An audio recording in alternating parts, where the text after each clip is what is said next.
today we'll discuss fiscal policy, deficits and debt.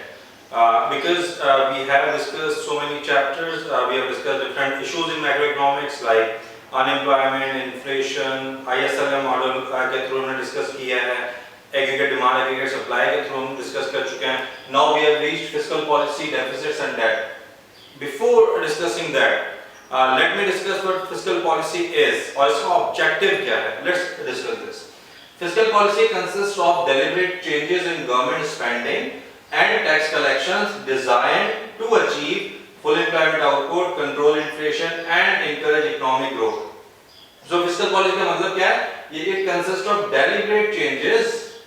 मैं आपको आगे चल के भी बताऊंगा कि कुछ ऐसे changes भी होती हैं जो कि उस तरह से गवर्नमेंट एक्टिवली इन्वॉल्व नहीं करती. लेट्स अभी for now it consist of deliberate changes in government spending, जो जी हम कहते हैं, it is G, and tax collection which is T.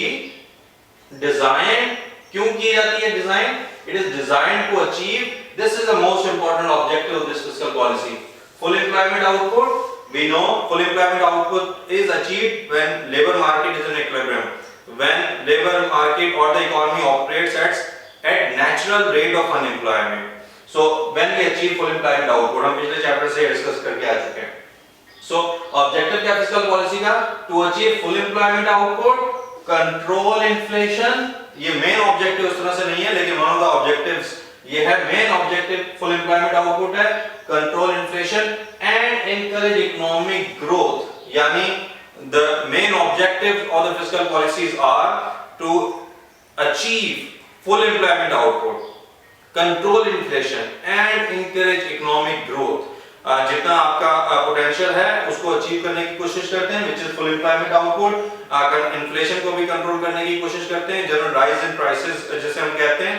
महंगाई को भी कंट्रोल करने की कोशिश की जाती है, डिजाइन की जाती है पॉलिसी ताकि हम इन्फ्लेशन को कंट्रोल कर सकें और इनकरेज इकोनॉमिक ग्रोथ के फ्यूचर प्रोस्पेक्ट्स में भी. डेफिनेटली जहां पर हम हैं आज, जो हमारा पोटेंशियल है आज, हम उस पोटेंशियल को भी इंक्रीज करना चाहते हैं, हम उस पाई साइज को भी इंक्रीज करना चाहते हैं, हम उस कैपेसिटी को भी इंक्रीज करना चाहते हैं. So these are the objectives of fiscal policy which are to achieve full employment output, control inflation and achieve encourage economic growth.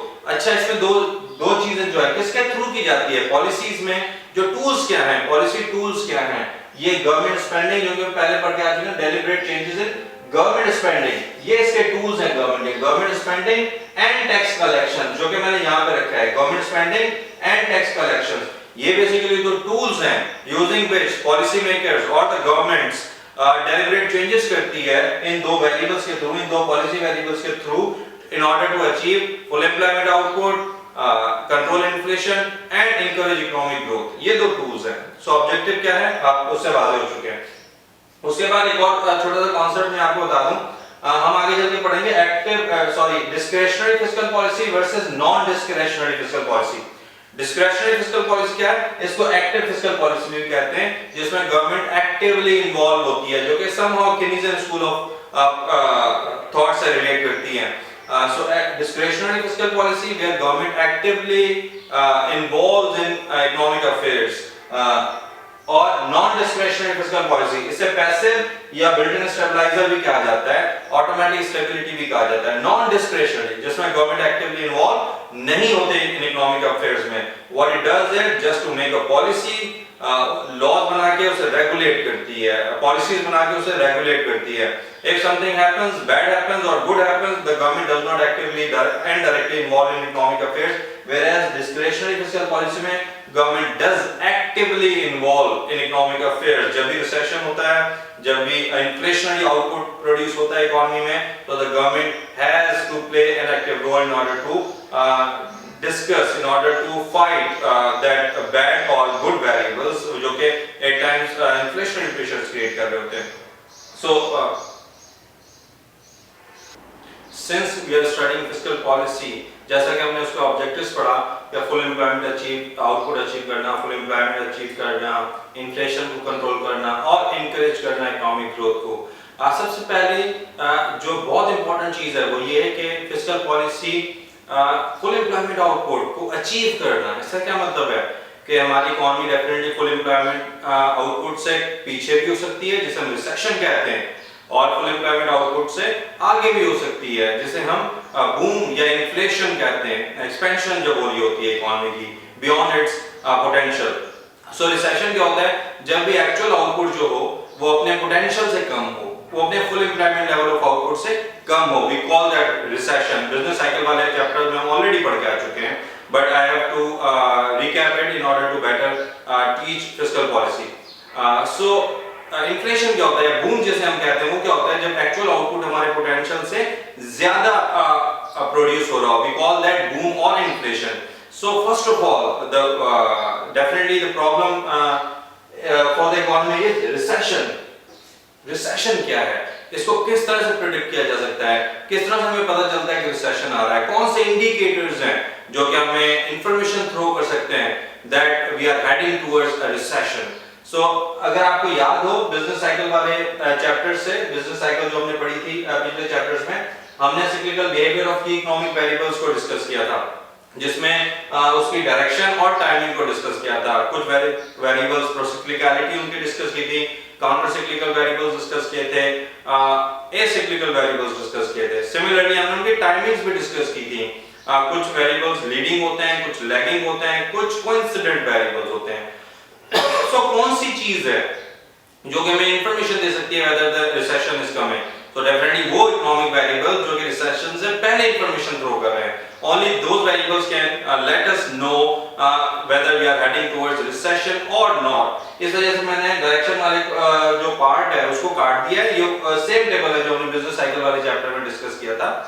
सो मैंने डायरेक्शन वाला काट दिया क्योंकि हमें टाइमिंग है, टाइमिंग का पता चलाना जरूरी है ज्यादा। डायरेक्शन भी मैं डिस्कस करूंगा, but timing is more important so that we can know in advance whether the recession is coming or not, so that we can take उसके लिए जो मेजर्स होते हैं वो एटलीस्ट ले सकें, ताकि हम रिसेशन से उस तरह से निमट सकें जिस तरह से हमारी इकोनॉमी को निमटना चाहिए। सो लेट्स सी कौन से वेरिएबल्स हैं। ये सारे वेरिएबल्स वही हैं, production variables, expenditure variables, we have labour market variables, we have money supply and inflation variables, and we have financial variables. ये सारे वही वेरिएबल्स हैं।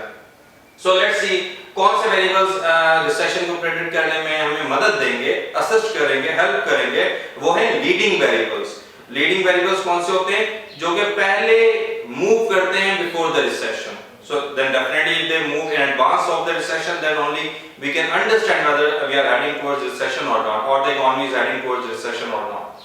So leading variables are the ones which will give us information whether the economy is heading towards recession. So leading variables, if you remember, हमारे पास कौन-कौन से थे? Residential investment, मैंने यहाँ पे लिख भी दिया है। Residential investment is leading variable, inventory investment is a leading variable expenditures में। उसके अलावा हमारे पास this average labor productivity is a leading variable, money supply is a leading variable, and stock prices is a leading variable. So we have got these 5 variables which are leading variables. Residential investment. Before the recession अगर हमें लगता है कि residential investment fall करना शुरू हो गई है, क्योंकि प्रोसिक्लिकलिटी भी प्रोसिक्लिकल वेरिएबल भी है ये, इसका क्या मतलब है कि जब हमें पता चले कि रेजिडेंशियल इन्वेस्टमेंट फॉल कर रही है, अगर हम डेटा हमें इंडिकेट करे, तो we can somehow make a guess, make an educated guess, informed guess के we are the economy is heading towards recession. एक और वेरिएबल जिसके डेटा को देखकर अंदाजा लगाया जा सकता है वो है इन्वेंटरी इन्वेस्टमेंट। ये भी जब फॉल करना शुरू कर दे, डेटा जब नेगेटिव ट्रेंड दिखाना शुरू कर दे या फॉलिंग ट्रेंड दिखाना शुरू कर दे इन्वेंटरी इन्वेस्टमेंट का, we can somehow guess the recession is coming. Similarly, average labor productivity जब fall करना शुरू कर दे, if on average labor productivity is falling, we can say we can somehow predict that we are heading towards recession. एक और money supply, जब money supply contract होना शुरू हो जाए इकोनॉमी से, money supply कम होना शुरू हो जाए इकोनॉमी से, it also gives us indication whether we are heading towards recession or we are heading towards recession. एक और variable, financial variable, stock prices. जब स्टॉक में मंदी छा जाए, जब स्टॉक प्राइसेस कम होने लगे, जब फॉल करने लगे stock prices, then also we can get some information that the economy is heading towards a bad time, a bad patch. So these are leading variables. जो भी इकोनॉमिक वेरिएबल्स जो कि lead करते हैं, which move before the business cycle, वो हमें information throw करते हैं, प्रोवाइड करते हैं कि इकोनॉमी रिसेशन की तरफ उसका रुख है। तो ये वेरिएबल्स बहुत इंपॉर्टेंट हैं, बिकॉज रिसेशन को जानना बहुत इंपॉर्टेंट है, क्योंकि फिस्कल पॉलिसी जनरली रिसेशन या इन्फ्लेशनरी आउटपुट के लिए बनाई जाती है। ऑब्जेक्टिव क्या है? फुल एम्प्लॉयमेंट आउटपुट अचीव करना। दैट मींस अगर रिसेशन में है तो फुल एम्प्लॉयमेंट आउटपुट की तरफ ऐसे डिजाइन की जाए ताकि फुल एम्प्लॉयमेंट आउटपुट अचीव किया जाए। So these are variables, mainly these leading variables. Coincident variables कौन से होंगे? जो कि उसके साथ चलेंगे। सो डेफिनेटली उनका जानना भी बहुत जरूरी है। लेकिन रिसेशन के आने से पहले कौन से वेरिएबल्स मूव करते हैं वो ज्यादा इंपॉर्टेंट होते हैं, क्योंकि if we can know things in advance, we can be better prepared for in order to fight that recession or inflation for that matter. So these leading variables जो हमने पढ़े थे, उनकी कुछ तादाद पढ़ी थी, उसके अलावा भी हैं, लेकिन because of क्योंकि हमारा scope limited है, so residential investment, inventory investment, average level productivity, money supply and stock prices, these are leading variables which will inform us or help us predicting whether the economy is heading towards recession or not, because predicting recession is really very important. You must now be thinking that predicting recession is so easy, because if you see the stock prices, if you see average productivity of labor, if you see residential investment, if you see inventory investment, ये if you see money supply, अगर हम सारे variables का data देख रहे हैं, अगर trend follow करते रहें, तो हम easily recession को predict कर सकते हैं। So बहुत मजे की बात आपको बताता चलूँ। Before when the US or the world economy was hit by 2007 recession, especially the US, तब बुश से किसी ने पूछा, जो प्रेसिडेंट US फॉर्मर, उनसे किसी ने पूछा कि why couldn't you predict recession जब आ रहा था, why did you not predict? उसने कहा कि recession इसी तरह था जिस तरह से 9/11 के अटैक, यानी वो हमें सिर्फ तभी पता चला जब वो अटैक हो चुका था।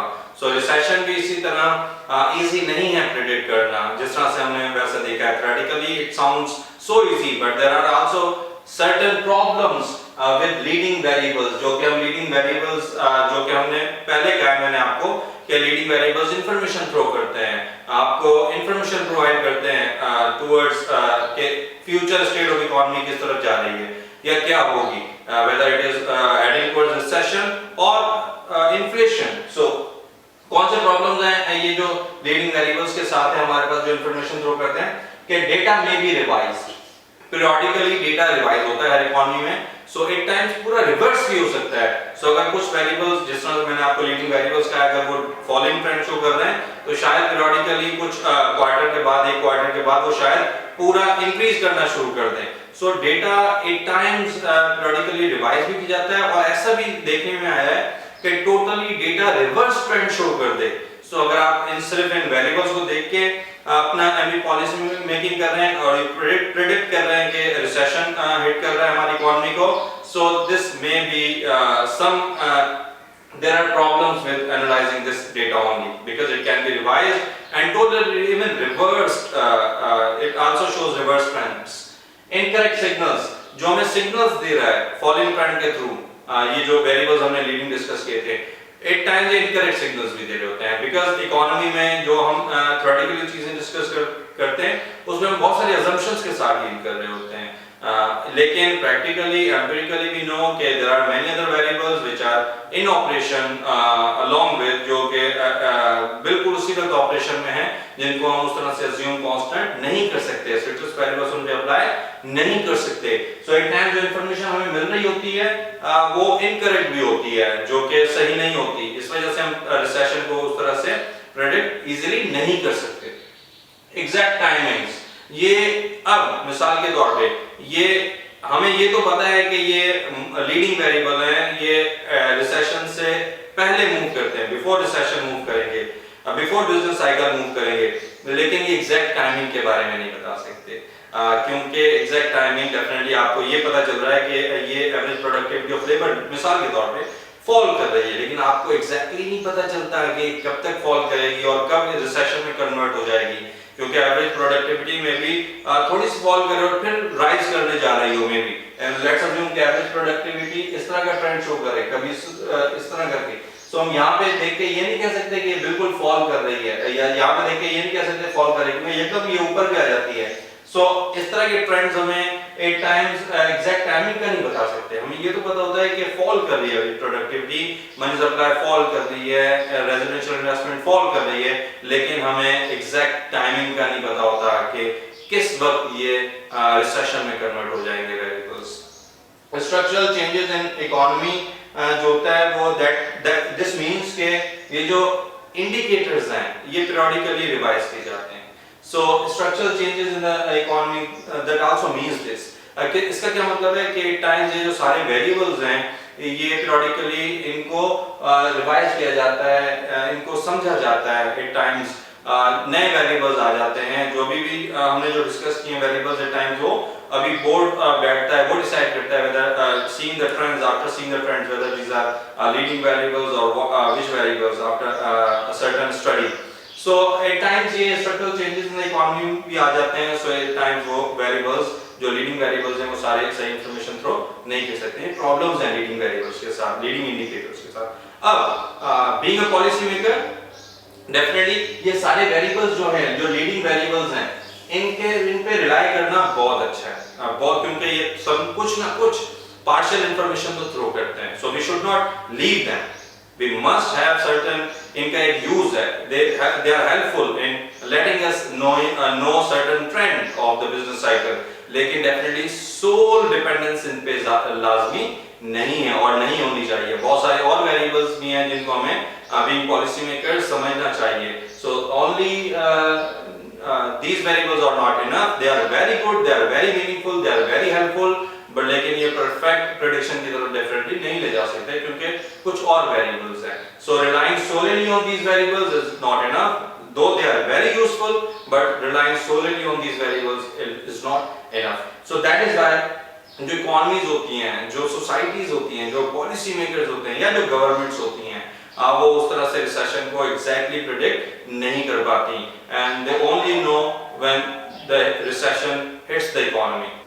Since we have discussed recession, which is very important in order to study fiscal policy, now we will discuss another very important concept before discussing fiscal policy in detail. उसे बाद में पढ़ेंगे। सबसे पहले हम दो कॉन्सेप्ट और पढ़ेंगे, एक मल्टीप्लायर इफेक्ट है और एक रैचेट प्राइस है। So let's first discuss multiplier effect, क्योंकि इसका समझा जाना बहुत इंपॉर्टेंट है कि आप अगर फिस्कल पॉलिसी को बेहतर तौर पे समझना चाहते हो। सो मल्टीप्लायर इफेक्ट है क्या? सिंपली अगर आप देखें नाम से जाहिर हो रहा है कि ये मल्टीप्लाई कर रहा है। किस चीज को मल्टीप्लायर इफेक्ट प्रोड्यूस कर रहा है?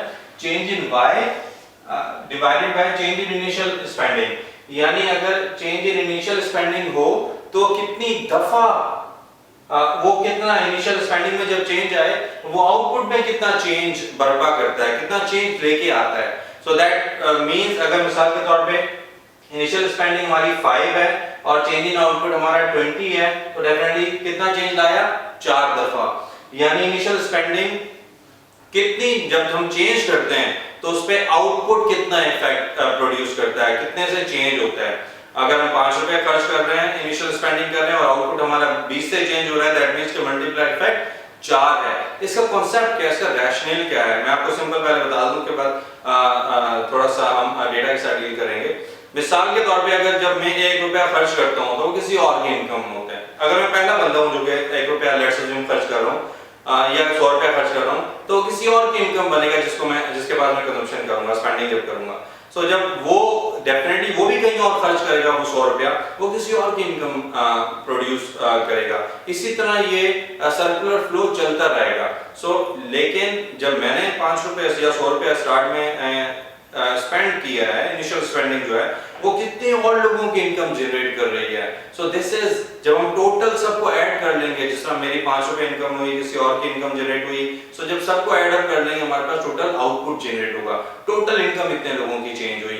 दैट इज मल्टीप्लायर इफेक्ट के how much change in your output takes place as a result of change in initial spending, that is multiplier effect. Yeah, how many times your initial spending has been multiplied and that produced how much effect? Yeah, that produce this much effect, we call that multiplier effect. थोड़ा सा देख लेते हैं इसको data के साथ। अगर आप देखें this is initial change in spending।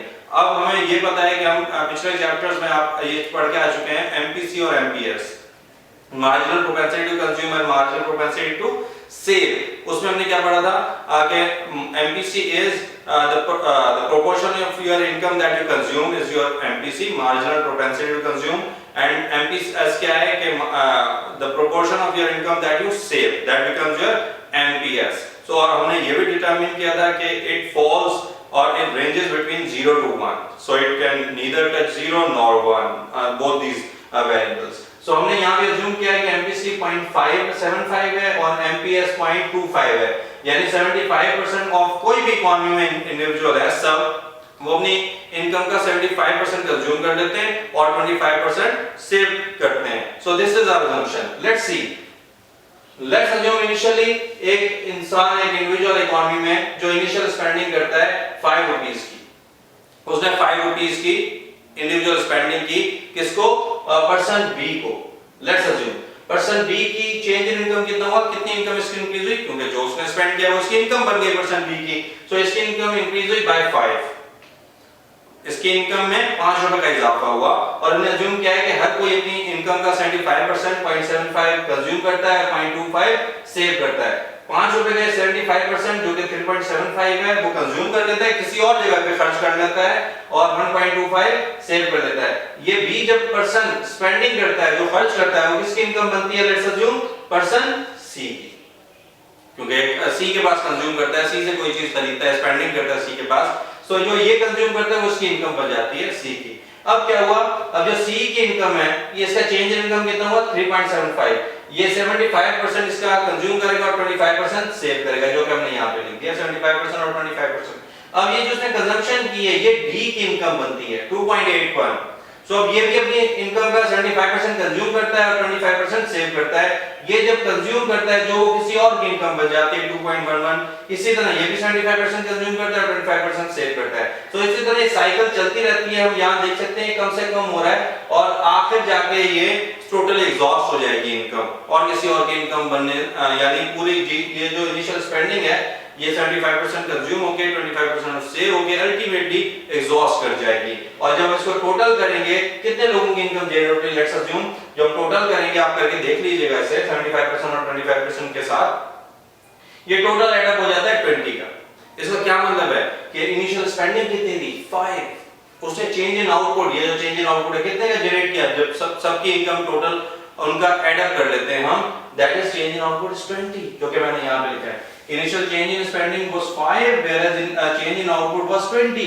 इसका क्या मतलब है, इस 5 रुपए ने 4 दफा, ये 5 रुपया 4 दफा मल्टीप्लाई हुआ है, 4 दफा मल्टीप्लाई होके 20 का आउटपुट चेंज किया इसने, 20 का आउटपुट प्रोड्यूस किया, 20 की इनकम प्रोड्यूस की है, दैट इज मल्टीप्लायर इफेक्ट। इसी वजह से इट इज वेरी इंपॉर्टेंट कि जब हम पैसे खर्च करते हैं, that is spending is very important in any form, क्योंकि वो किसी और की इनकम जनरेट कर रही होती है। और जब कोई और जिसकी इनकम हमने जनरेट की है वो समहाउ स्पेंडिंग करके वो समहाउ कहीं और स्पेंडिंग कर रहा होता है, और लोगों के लिए जॉब्स क्रिएट कर रहा होता है, और लोगों के लिए इनकम जनरेट कर रहा होता है। So that is why it is very important. 1 रुपया हमारा 1000 में कन्वर्ट हो जाता है, 1 लाख में कन्वर्ट हो जाता है। That is why this multiplier effect is really very very important. So I hope कि आप समझ गए होंगे।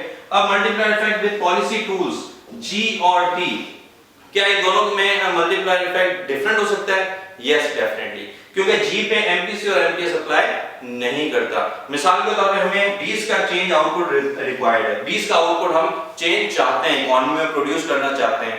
सो अगर हमें पता है मल्टीप्लायर इफेक्ट लेट्स अज्यूम 4 है, लेट्स अज्यूम 4 है, तो हम कितना जी करेंगे? जी अगर हम 5 करेंगे, जिस तरह हमें यहाँ पे पता है 5 की इनिशियल चेंज इन स्पेंडिंग करेंगे, जो अगर जी के फॉर्म में करेंगे, गवर्नमेंट स्पेंडिंग के फॉर्म में करेंगे, तो 4 का मल्टीप्लायर इफेक्ट जनरेट करके वो 20 आउटपुट प्रोड्यूस करेगा, जो कि हमारा डिजायर्ड आउटपुट है। लेकिन अगर यही हम 20 का आउटपुट अचीव करना चाहते हैं विद टी, तो डेफिनेटली हमें 5 से ज्यादा की स्पेंडिंग करनी पड़ेगी। क्यों? रीजन क्या है कि जब टी डिक्रीज करते हैं हम ताकि हमारे लोगों की इनकम इंक्रीज हो और कंजम्पशन करें। उससे क्या होता है, क्योंकि लोग ये हमारे पास डिस्क्रिशन आ जाता है जब टैक्स कम किए जाते हैं, क्योंकि इनकम हमारी है। सो हम क्या करते हैं, जैसा कि हमने यहाँ भी अज्यूम किया था कि एमपीसी और एमपीएस है, आम इंडिविजुअल्स क्या करते हैं, वो अपनी इनकम का कुछ ना कुछ कंज्यूम कर लेते हैं और कुछ ना कुछ सेव कर लेते हैं। सो अगर मुझे मिसाल के तौर पर 5 से गवर्नमेंट मेरी टैक्सेस फॉल करती है, कम करती है, और मेरी इनकम 5 से चेंज होती है, तो मैं क्या करूंगा, उसका 75% सिर्फ कंज्यूम करूंगा, जो कि 3.75 है।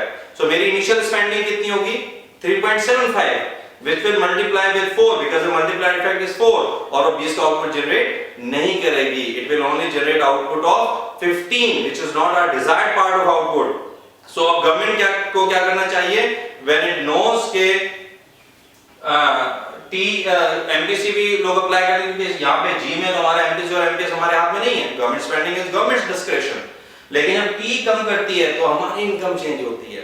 गवर्नमेंट का ऑब्जेक्टिव क्या है कि हमारी इनकम चेंज हो ताकि हम कंज्यूम करें, लेकिन हमें पता है कि हम सेव भी कर लेते हैं, even the government knows it. So अगर अब उन्हें ये 20 का चेंज इन आउटपुट चाहिए और उसे पता है कि 4 का मल्टीप्लाई इफेक्ट है, अब क्या करेगी गवर्नमेंट, 6.25 से टैक्सेस को फॉल करेगी ताकि हमारी इनकम कितने से इंक्रीज होगी, 6.25। अब इस 6.25 का 75% हम कंज्यूम करेंगे जो कि 5 है, और 25% सेव करेंगे। 75% कंज्यूम करेंगे 5, 25% सेव करेंगे which is 1.25। सो अब इनिशियल स्पेंडिंग हमारी कितनी होगी, 5, और मल्टीप्लाई इफेक्ट कितना है, 4। अब ये 20 का आउटपुट जनरेट कर सकती है। So this is very important. अगर जी के साथ डील करना चाहती है, उसमें एमपीसी और एमपीएस इन्वॉल्व नहीं होते, लेकिन टी में एमपीएस और एमपीसी इन्वॉल्व होंगे, क्योंकि डिस्क्रिशन हमारे पास आ जाता है, इख्तियार हमारे पास आ जाता है, हम कुछ उसका सेव कर सकते हैं। इसलिए गवर्नमेंट को उस पता होना चाहिए कि when it deals with T as a policy tool, so multiply effect generate करने के लिए T has to be change with greater proportions as compared to G. I hope कि आपको मल्टीप्लाई इफेक्ट सही समझ आ चुका है। Next we will discuss, we have discussed multiply effect, which is how much your output nation's output changes as a result of change in initial spending. Now I told you कि हम ratchet effect discuss करेंगे। ratchet effect क्या है?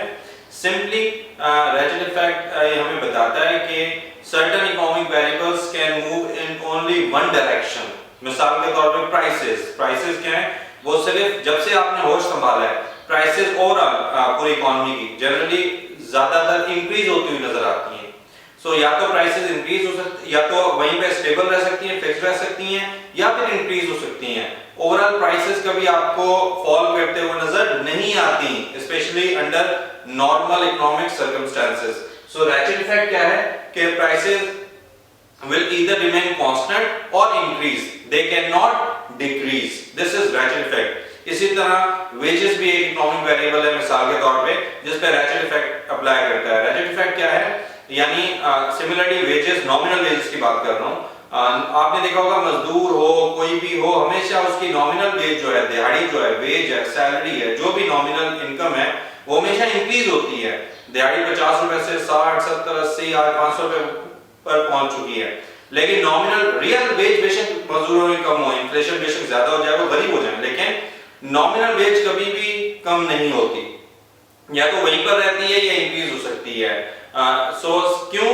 क्योंकि उससे disincentive to labour create हो जाता है, बहुत सारे और वेरिएबल्स और मसाइल शुरू हो जाते हैं। क्योंकि हमारा प्राइस के साथ ज्यादा लेना देना है यहाँ पे। To us ratchet effect is prices can either remain fixed or increase, they cannot decrease। हम यहाँ पे डिस्कस भी करेंगे इसे। Now let's assume we have we will discuss with the fiscal policy, which is this is our potential output.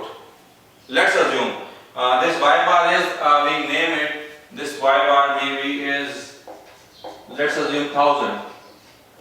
हमारे पास potential output कितनी है, full employment output is 1000।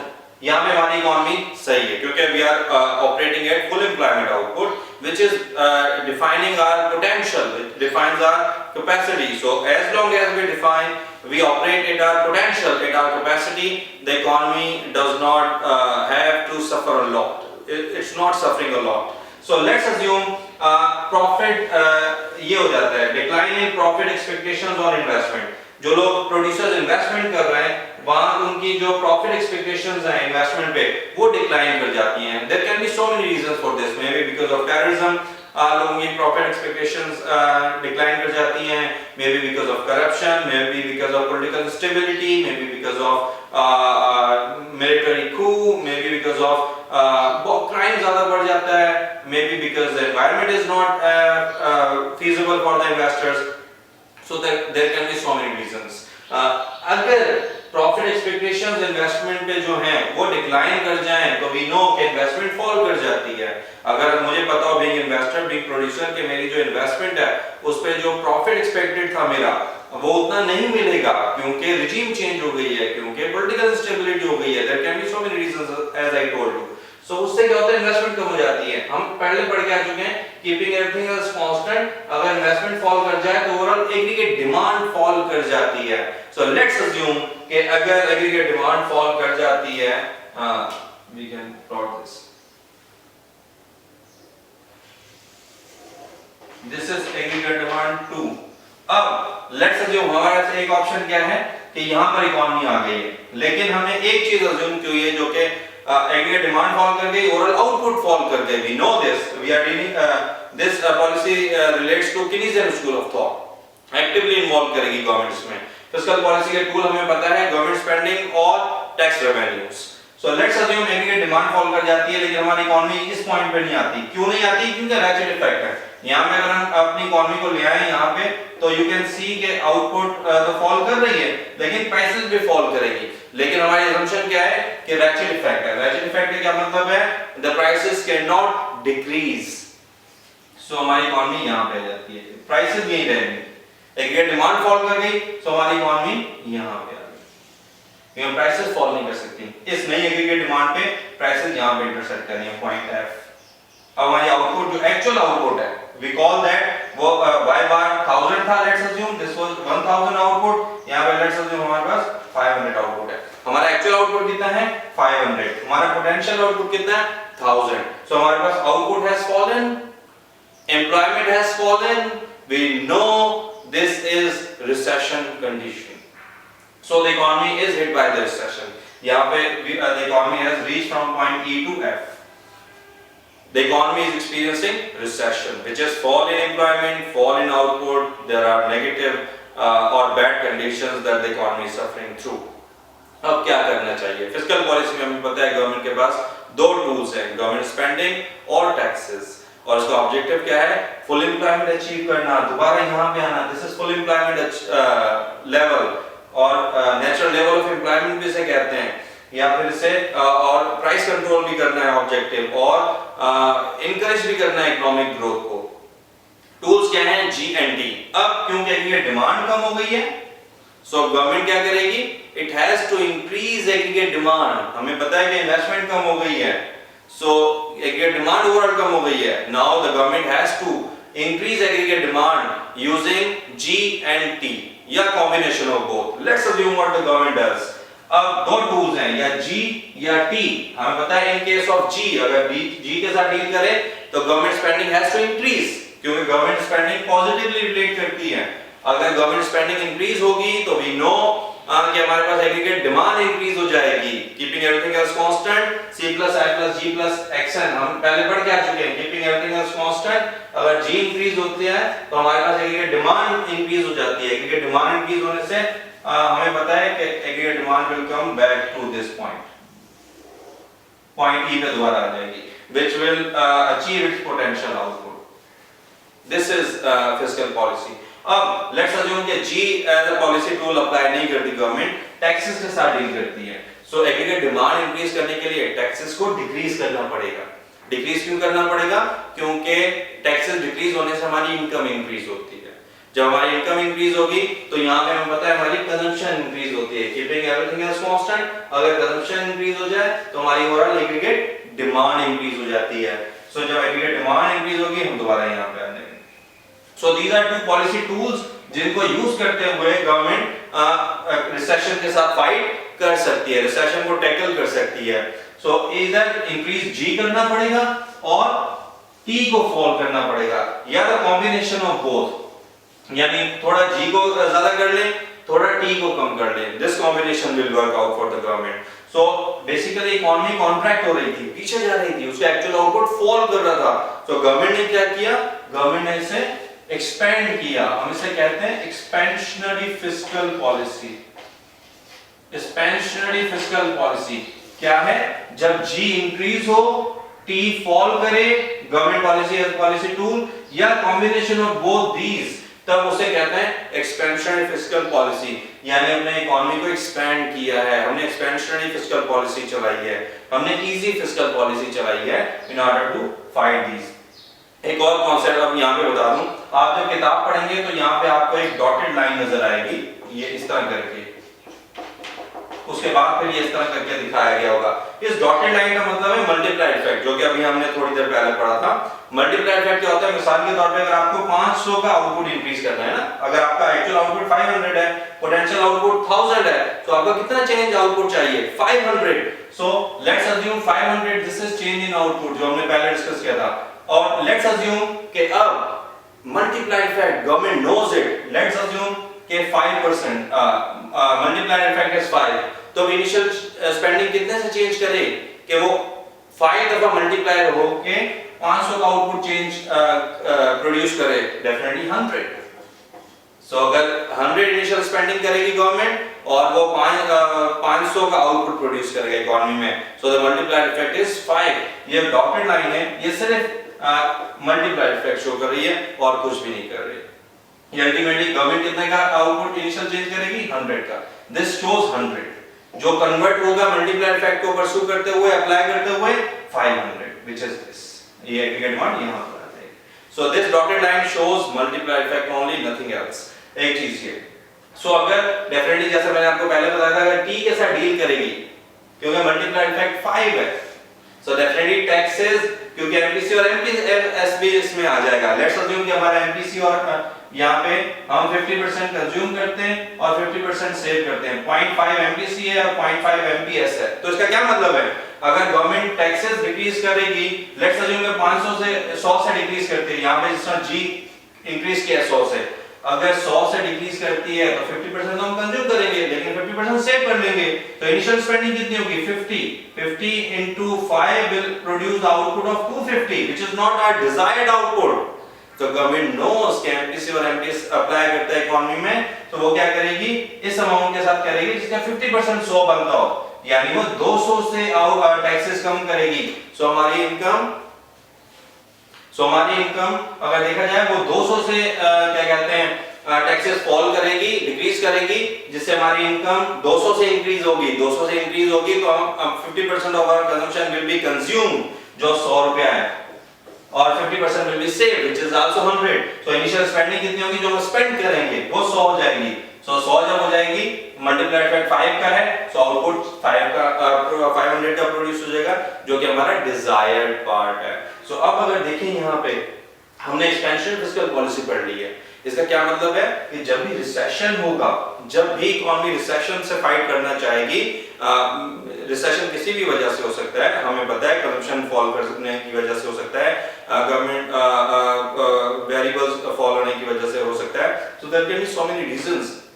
जिससे हमने एक पढ़ रहे हैं जो कि एक्सपेक्टेशन जो प्रॉफिट पर है, जो एक्सपेक्टेड प्रॉफिट ऑन इन्वेस्टमेंट है वो फॉल करता है, अगर उससे क्या होगा, एग्रीगेट डिमांड कम हो जाती है, क्योंकि इन्वेस्टमेंट कम हो जाती है, उससे रिसेशन में चली जाती है इकोनॉमी, आउटपुट फॉल कर जाता है, एम्प्लॉयमेंट फॉल कर जाती है।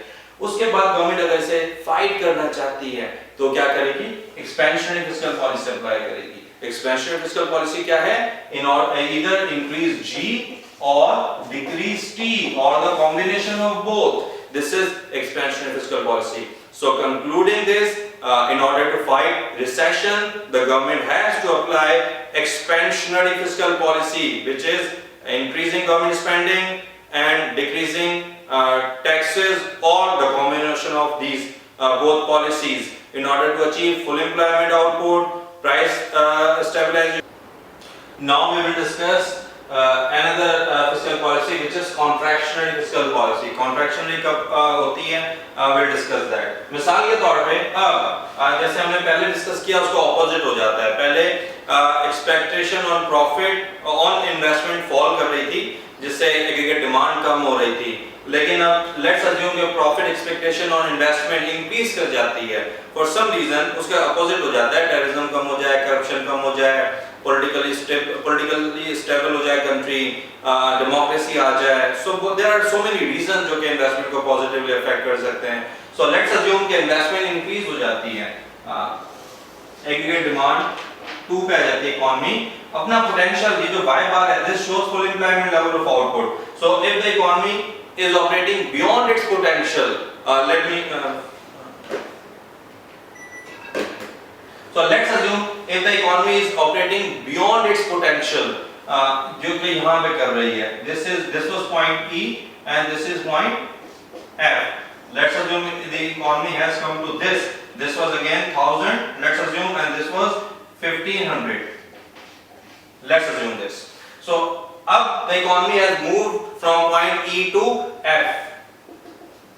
अब एक चीज आपको जो थोड़ा सा कंफ्यूज कर रही होगी कि प्राइस हैव इंक्रीज्ड, अगर यहाँ पे देखें, लेकिन रेचेट इफेक्ट अगर आपको याद हो, मैंने कहा था रेचेट इफेक्ट में price can be either will remain either fixed और इट कैन इंक्रीज होने में कोई मसला नहीं था, सिर्फ डिक्रीज नहीं हो सकती। So if the prices have increased, the economy has उस तरह से उस पे अप्लाई नहीं होता ratchet effect. So prices, the economy has moved from point E to F।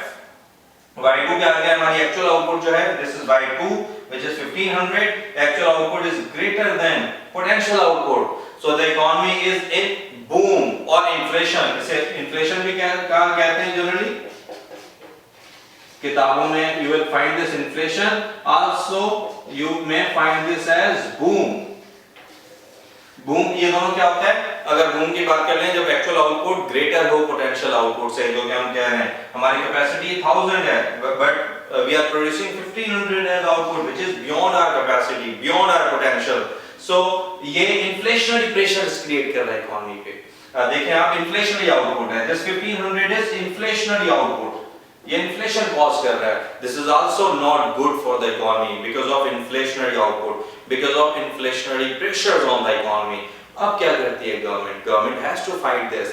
आप देखें, अगर फिस्कल पॉलिसी का ऑब्जेक्टिव दोबारा याद करें, it is designed in order to achieve full employment output, यानी अपनी कैपेसिटी पे दोबारा आना।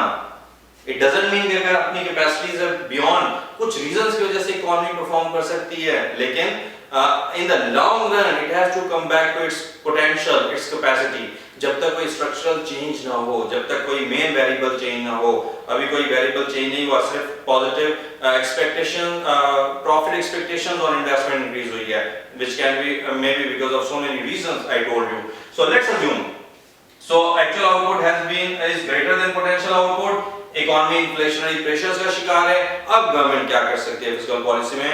Again the tools are same, G and T दोनों टूल्स हैं। अब क्योंकि एग्रीगेट डिमांड ज्यादा हो गई है, अपने उससे अपने एक्चुअल आउटपुट ज्यादा है, एग्रीगेट डिमांड इंक्रीज कर गई है, इस तरफ शिफ्ट हो गई है AD2।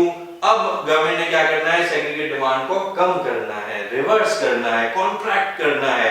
इसे हम कहते हैं contractionary fiscal policy. Contractionary fiscal policy क्या है?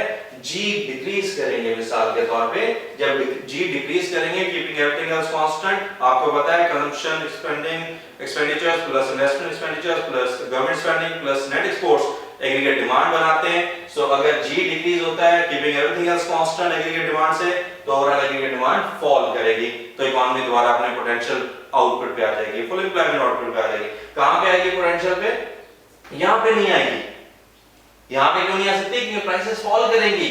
हम पहले कह चुके हैं, if the prices have risen once, it may remain either fixed or will increase, it cannot decrease। अब प्राइसेस यही रहेंगी, prices will not change from this point। ये जितनी भी प्राइस है, this will remain same।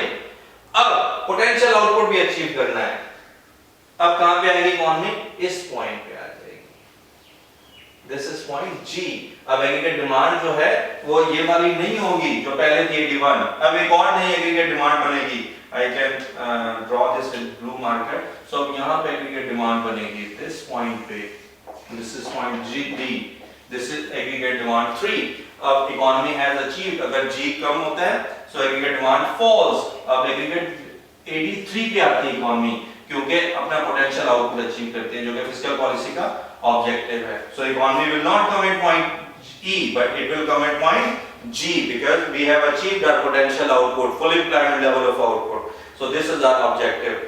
या taxes, अगर G के साथ डील नहीं करती, another policy tool is tax. हमें पता है एग्रीगेट डिमांड को कम करने के लिए टैक्सेस को इंक्रीज करना पड़ेगा. टैक्स इंक्रीज होगा, हमारी इनकम कम हो जाएगी, हमारी इनकम कम हो जाएगी, हमारी कंजम्पशन कम हो जाएगी, कंजम्पशन कम हो जाएगी तो एग्रीगेट डिमांड कम हो जाएगी, एग्रीगेट डिमांड कम हो जाएगी. कीपिंग एवरीथिंग एल्स कांस्टेंट, जब कंजम्पशन कम होती है तो एग्रीगेट डिमांड कम हो जाती है, जब एग्रीगेट डिमांड कम हो जाती है तो एग्रीगेट डिमांड पर शिफ्ट बैकवर्ड लेफ्टवर्ड और हमारी 83 पे आ जाएगी, हम G पे आ जाएंगे, which shows our potential output. और प्राइस भी स्टेबल है क्योंकि एक दफा इंक्रीज हो जाए बेशक, लेकिन उसके बाद डिक्रीज नहीं हो सकती as per the Rachel effect. अब दोबारा मैं आपको बताता हूँ, जरूरत तो नहीं है शायद, लेकिन फिर भी आप किताब में देखेंगे तो अगेन आपको एक डॉटेड लाइन नजर आएगी पहले, उसके बाद फिर ये शिफ्टिंग शो कर रही होगी किताब. वो सिर्फ डॉटेड लाइन सिर्फ मल्टीप्लायर इफेक्ट को शो करती है, क्योंकि हमने पहले डिस्कस कर लिया है. I don't think there is any other reason to repeat it now. So थोड़ा सा समराइज कर लेते हैं इस ग्राफ को. कॉन्ट्रैक्शन फिस्कल पॉलिसी ये कब अप्लाई की जाती है? जब इकोनॉमी बूम का शिकार हो, जब इकोनॉमी इन्फ्लेशन का शिकार हो, जब इकोनॉमी पे इन्फ्लेशनरी प्रेशर्स पड़ रहे हो, इफेक्ट प्रोड्यूस हो रहा है इन्फ्लेशनरी प्रेशर्स का, उसका उसमें क्या होता है, एक्चुअल आउटपुट बियॉन्ड चला जाता है अपनी पोटेंशियल से, अपनी कैपेसिटी से, अपनी फुल एम्प्लॉयमेंट आउटपुट से. उस वक्त बेस्ट पॉलिसी क्या है? Contractionary fiscal policy. Contractionary fiscal policy कब होती है?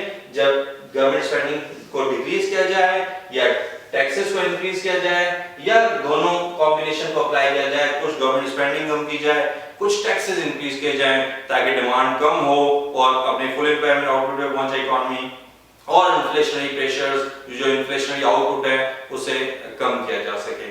आई होप कि आपने कॉन्ट्रैक्शनरी फिस्कल पॉलिसी पढ़ ली है.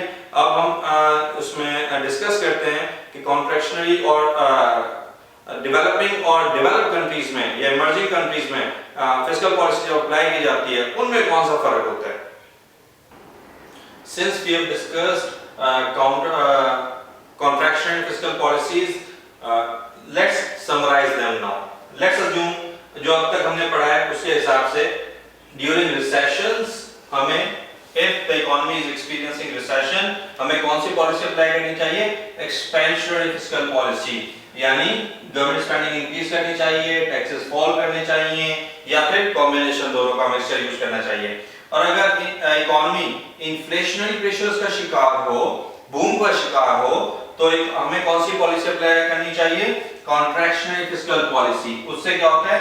वो क्या है?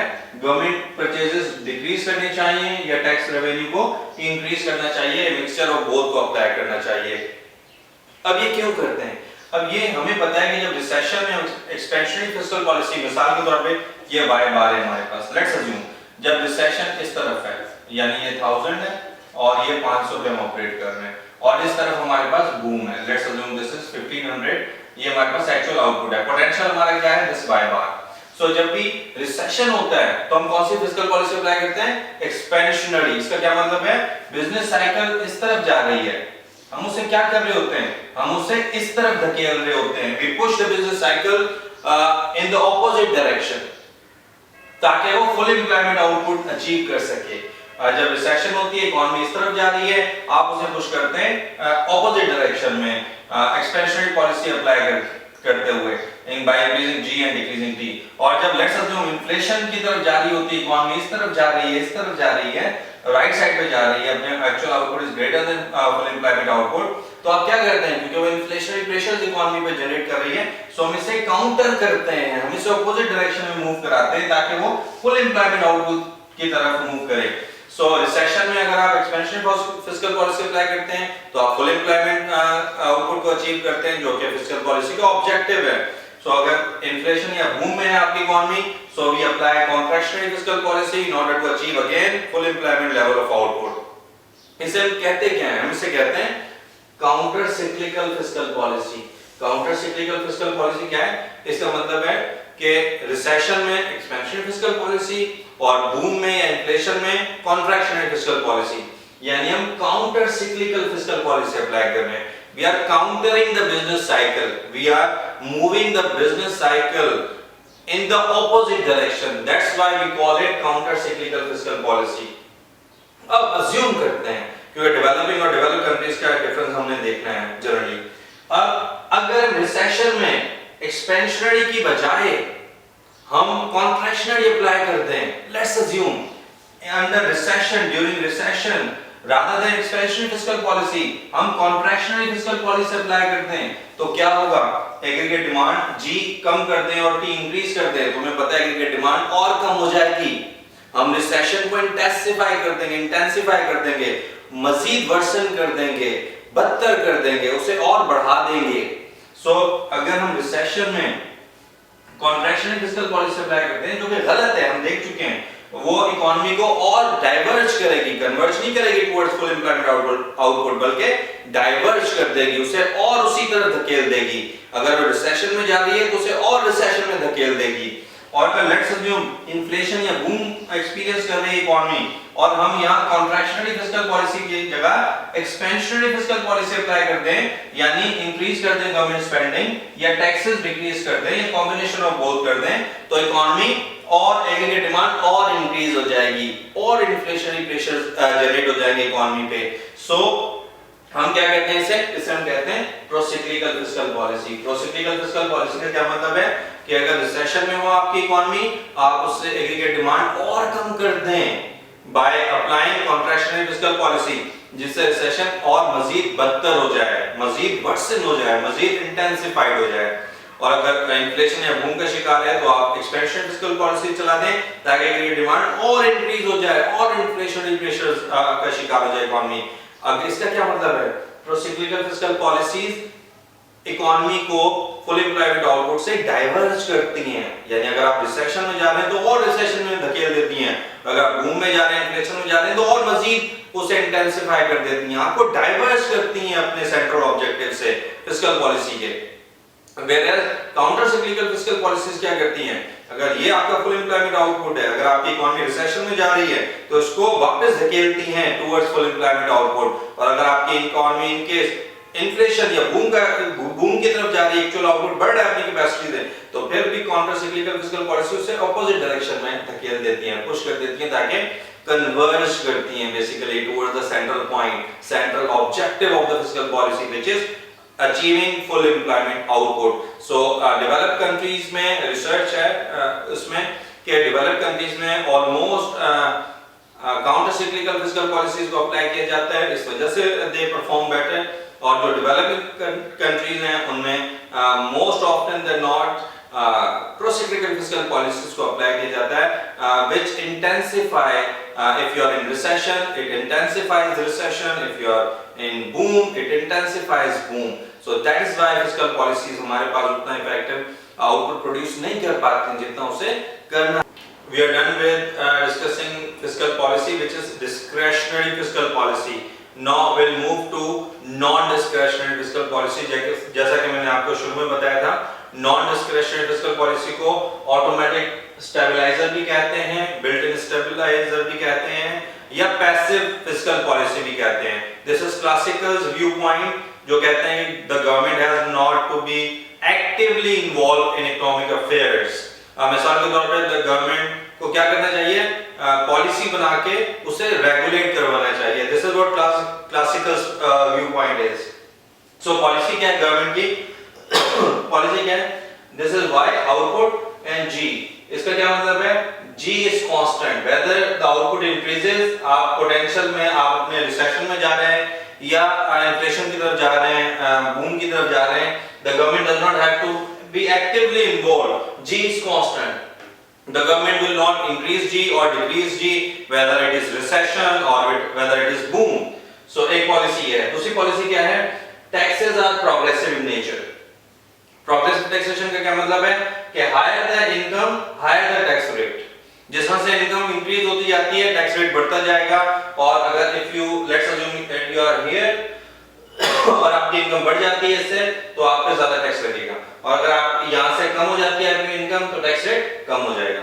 सो higher the income higher the tax rate, lower the income lower the tax rate. This is progressive taxation. वैसे आपको बता देता हूं, इससे रिलेट नहीं कर रहा, प्रोग्रेसिव टैक्सेशन क्या होती है, higher the income lower the tax rate और lower the income higher the tax rate, so वो अपोजिट होती है। लेकिन यहाँ पे पॉजिटिव है, प्रोग्रेसिव टैक्सेशन है। प्रोग्रेसिव टैक्सेशन का क्या मतलब है, higher the income higher the tax rate, lower the income lower the tax rate. These are the policy objectives, this is the policy tools, these are the policy tools of the classical school of thought as well, जिसमें वो कहते हैं government actively involve ना हो, government spending should remain constant और policy यदि ऐसी बना दी जाती है कि taxes are progressive in nature, उसके बाद गवर्नमेंट एक्टिवली इन्वॉल्व नहीं करेगी इकोनॉमिक अफेयर्स में।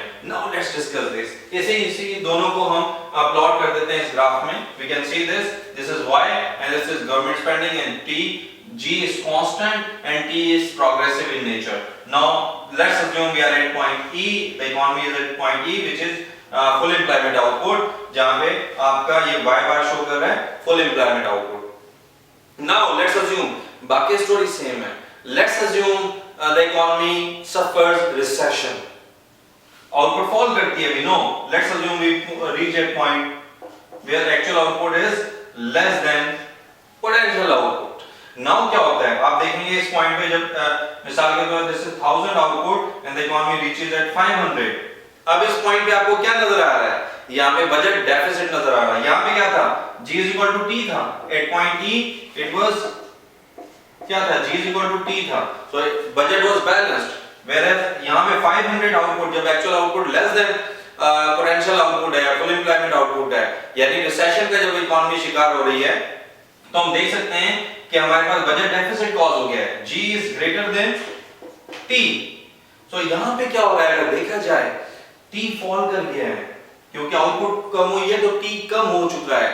हमें पता है जब T फॉल करता है, when T falls क्या होता है, हमारी इनकम इंक्रीज होती है।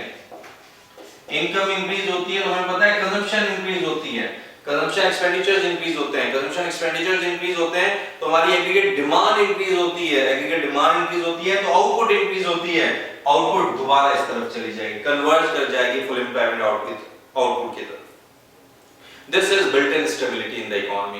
This is the what classicals called built-in stabilizer. They said कि economy में इतनी capacity है, this is invisible hand. This policy is an invisible hand, is working as invisible hand. कि अगर economy को independent छोड़ दिया जाए policy बनाकर, उसके बाद economy में इतनी capacity है, इतनी strength है, इतना power है कि वो खुद ब खुद if the economy suffers recession तो पॉलिसी ऐसी है कि आउटपुट जब कम होगा तो टैक्सेस फॉल कर जाएंगे, टैक्स रेट फॉल कर जाएंगे। जब टैक्स रेट फॉल कर जाएगा तो अल्टीमेटली हमें पता है इनकम इंक्रीज हो जाती है, इनकम इंक्रीज हो जाती है तो डिजायर्ड कंजम्पशन एक्सपेंडिचर्स इंक्रीज हो जाते हैं, उससे एग्रीगेट डिमांड बढ़ जाती है, एग्रीगेट डिमांड बढ़ने से आउटपुट बढ़ जाती है और दोबारा 500 से 1000 की तरफ आ जाती है and this converges two point E which is full employment output. Now let's assume the economy suffers inflation और बूम, यहां 1000 से 1500 पे चली जाती है, यहाँ पे आ जाती है which is again actual output is greater than full employment output which shows inflationary pressures on the economy, it is inflationary output, we know this। अब यहाँ पे क्या हो रहा है, यहाँ पे अगर आप देखें सरप्लस हो रहा है, सरप्लस हो रहा है, सरप्लस का क्या मतलब है, G is less than T, so income of the government is greater than the G, so budget surplus का शिकार है। अब क्या है, अगर आप देखें इस आउटपुट पे टैक्स रेट हैज इंक्रीज्ड, जब टैक्स रेट इंक्रीज हो जाता है तो हमें पता है कि जब टैक्स इंक्रीज होगा, सेम स्टोरी जैसे हमने पढ़ा था, टैक्स इंक्रीज होता है तो हमारी इनकम कम हो जाती है, इनकम कम हो जाती है तो हमारी डिजायर्ड कंजम्पशन एक्सपेंडिचर्स कम हो जाते हैं, अल्टीमेटली एग्रीगेट डिमांड फॉल कर जाती है, एग्रीगेट डिमांड फॉल करने से आउटपुट फॉल कर जाती है and the economy output fall करते करते अल्टीमेटली कन्वर्ज हो जाती है इस तरफ एंड फुल एम्प्लॉयमेंट आउटपुट को अचीव कर लेती है। So as per built-in stabiliser या पैसिव फिस्कल पॉलिसी या non discretionary fiscal policy, when we keep the government spending constant and taxes to be progressive, तो जब भी इकोनॉमी रिसेशन का शिकार होती है तो टैक्स रेट कम होके अल्टीमेटली इनकम इंक्रीज हो जाती है, इनकम इंक्रीज होने से डिजायर्ड कंजम्पशन एक्सपेंडिचर्स इंक्रीज हो जाते हैं, एग्रीगेट डिमांड इंक्रीज हो जाती है, आउटपुट इंक्रीज हो जाती है and the economy converges back two point E which shows full employment output। और अगर इन्फ्लेशन या बूम का शिकार हो जाए तो टैक्स रेट इंक्रीज हो जाते हैं which causes income to fall, desired consumption falls, aggregate demand falls, Y falls and the economy converges back to full employment output। This is contractionary fiscal policy that this is automatic stabilizer, which which defines that the economy has certain power, that it will stabilize itself if the government does not actively involve in economic affairs. अब ये तो ये हो गया. अब एक जो चीज तकरीबन हमने डिस्क्रेशनरी और नॉन डिस्क्रेशनरी फिस्कल पॉलिसीज दोनों पढ़नी है. अब थोड़ा सा जनरली हम देखें तो हम क्या करते हैं, जो counter cyclical fiscal policy, if you remember, हम क्या करते हैं, यहाँ पे भी आप देख सकते हैं, जब अच्छा टाइम होता है, जब बूम होता है, तो हम सेव करते हैं. यानी जब बूम में जाते हैं तो पॉलिसी क्या होती है, कॉन्ट्रैक्शनल फिस्कल पॉलिसी, यानी टी फॉल करता है, टी इंक्रीज करता है जब बूम में जाते हैं, या जी फॉल करता है. ये आपको याद होगा पिछले उससे भी और इससे भी. सो कॉन्ट्रैक्शनल फिस्कल पॉलिसी जब बूम में जाते हैं या इन्फ्लेशन का शिकार होते हैं, उसका मतलब है अच्छा टाइम होता है. अच्छे टाइम में टी इंक्रीज करें या जी फॉल करें, अल्टीमेटली हमारा रेवेन्यू इंक्रीज हो रहा है, हमारी सेविंग्स इंक्रीज होती है. देखिए आप रेवेन्यू बढ़ रहा है इससे या स्पेंडिंग कम हो रही है, आपकी इनकम बढ़े या स्पेंडिंग कम हो, अल्टीमेटली आपके पास सेविंग्स आती हैं, इकोनॉमी के पास सेविंग्स आती हैं. यानी अच्छे टाइम में आप सेविंग्स कर रहे हैं. किस टाइम के लिए, बुरे टाइम के लिए, रिसेशन के लिए. रिसेशन में आप क्या करते हैं, जी इंक्रीज करते हैं, टी फॉल करते हैं, यानी ये डेफिसिट का शिकार है, यानी नेगेटिव सेविंग हो रही है. यहाँ पे ये जो आपने अच्छे टाइम में सेव किया था, किस लिए सेव किया था, ताकि बुरे टाइम में आप या तो गवर्नमेंट स्पेंडिंग इंक्रीज कर सकें, खर्चा कर सकें, या अपने रेवेन्यूज को कम कर सकें, ताकि आप रिसेशन से फाइट कर सकें. सो और जनरली अगर देखा जाए, डिस्कशन होती है कि जी अच्छा पॉलिसी टूल है या टी, क्योंकि दो पॉलिसी टूल्स के साथ हम डिस्कस कर रहे हैं इस वक्त तक. So is G better policy tool और टी? सो इसका कोई यानी कोई exact answer नहीं है whether G is better or T. Generally, it may vary from economy to economy, it may vary from situation to situation, economic condition to economic condition. लेकिन generally ये कहा जाता है कि recession में G is a better policy tool और inflation या boom में T is a better policy tool. But ये थोड़ा सा इस तरह से discussion की जाती है, लेकिन it does not necessarily mean कि इसी तरह है. It may again I say it may vary from economy to economy, from situation to situation, and from different perspectives to different perspectives. So we have discussed discretionary fiscal policy and non-discretionary fiscal. अब तक आप सोच रहे होंगे fiscal policy it is damn simple. अगर ये इतनी आसान है, जो हमें समझ आ गई है, तो पॉलिसी मेकर्स को इतना क्यों नहीं समझ आती कि रिसेशन है तो counter cyclical fiscal policy apply कर दी जाए, यानी एक्सपेंशनरी फिस्कल पॉलिसी अप्लाई कर दी जाए, या अगर बूम है, इन्फ्लेशन है, तो भी counter cyclical fiscal policy apply कर दी जाए, यानी कॉन्ट्रैक्शनरी फिस्कल पॉलिसी अप्लाई कर दी जाए. अब ये इतना सिंपल है रिसेशन और इन्फ्लेशन से फाइट करना, तो why do the policy makers not resolve our issues? It is not as simple. जो अपेरेंटली हमें नजर आ रही है फिस्कल पॉलिसी, ये इतनी सिंपल भी नहीं है. थ्योरेटिकली तो ये बहुत इजी लगती है, जैसा कि हमने अभी पढ़ा है, लेकिन there are problems, criticisms and complications with the fiscal policy. Fiscal policy is not as simple as we think it of. मिसाल के तौर पे कौन कौन से प्रॉब्लम्स हैं या कॉम्प्लिकेशंस हैं इसके साथ? Problem of timing. Fiscal policy में प्रॉब्लम ऑफ टाइमिंग बहुत इंपॉर्टेंट है. यानी जैसा कि मैंने आपको स्टार्ट ऑफ द चैप्टर में बताया था कि रिसेशन को प्रेडिक्ट करना आसान नहीं है. There are problems with predicting recession. Generally जो 2007 का 7-8 का रिसेशन आया है दुनिया में, अगर आप देखें तो उसकी प्रेडिक्शंस 2002 से 2003 से शुरू हो गई थी. कुछ वेरिएबल, जैसे कि मैंने आपको बताया था, लीडिंग वेरिएबल्स जो होते हैं, वो लीडिंग इंडिकेटर्स जो होते हैं, वो आपको इंडिकेट करना शुरू कर देते हैं. लेकिन दैट डजंट मीन के, क्योंकि जनरली इस तरह की सिचुएशन बूम के टाइम भी हो रही होती है, बिजनेस साइकिल कोई स्मूथ नहीं होती. एक टाइम रिसेशन जब आ रहा होता है तो कुछ वेरिएबल्स अच्छा भी परफॉर्म कर रहे होते हैं, जैसे कि हमने पहले प्रॉब्लम्स ऑफ रिसेशन जो लीडिंग वेरिएबल्स इंडिकेटर्स में डिस्कस किया था, कि कभी-कभी मिस इन्फॉर्मेशन भी थ्रो कर रहे होते हैं. बूम में एक टाइम्स आपको कुछ वेरिएबल्स फॉल करते हुए नजर आते हैं. सो रिसेशन को रिकॉग्नाइज करना इतना इजी नहीं है. जिस तरह मैं एक मिसाल देता हूं, जब हम डॉक्टर के पास जाते हैं तो हम ऑलरेडी बीमार हो चुके होते हैं, यानी पहले सिम्टम्स नजर आने शुरू होते हैं, सर में दर्द होता है, बॉडी वीकनेस फील करती है, थकावट होती है. we actually analyze those symptoms, but by the time we are sure that we are fallen victim to this illness. By the time we recognize that, we are already sick, we are already ill. So recession जब तक हमें समझ आता है तो तब तक हम उसका शिकार हो चुके होते हैं. This is the recognition lag. This is the time taken in order to understand whether the economy is hit by the recession or not. एक किताब है बहुत मशहूर, you must read this. This time is different. इस किताब में जिक्र किया गया है कि जितने भी रिसेशंस आए वर्ल्ड में, उसमें पॉलिसी मेकर्स ये सोचते थे कि दिस टाइम इज डिफरेंट, हम रिकॉग्नाइज कर लेंगे रिसेशन पाने से पहले, हम ज्यादा एडवांस्ड हैं, हम ज्यादा एजुकेटेड हैं, हम ज्यादा साइंटिफिक हैं, हमारे पास ज्यादा टेक्नोलॉजी है, बेटर इंफॉर्मेशन सिस्टम है, हम रिसेशन को आने ही नहीं देंगे. But by the time they recognise they were already hit by the recession. So 8 times recession को recognize करने में time लग जाता है, और by the time we recognize it, it already gets severe. इस वजह से उतना effectively fiscal policy का output produce नहीं हो सकता. इस वजह से fiscal policy इतनी effective नहीं होती. Administrative lag क्या है? यानी आपने यहाँ पे recognize तो कर लिया, time तो ले लिया recognize करने में whether the economy is hit by recession or not. उस पे फिर पॉलिसी बनाना, क्योंकि गवर्नमेंट डील्स जो होते हैं डेमोक्रेसी में स्लोली मूव करते हैं, उसके लिए पॉलिसी बनाना, क्या पॉलिसी बनाई जाएगी.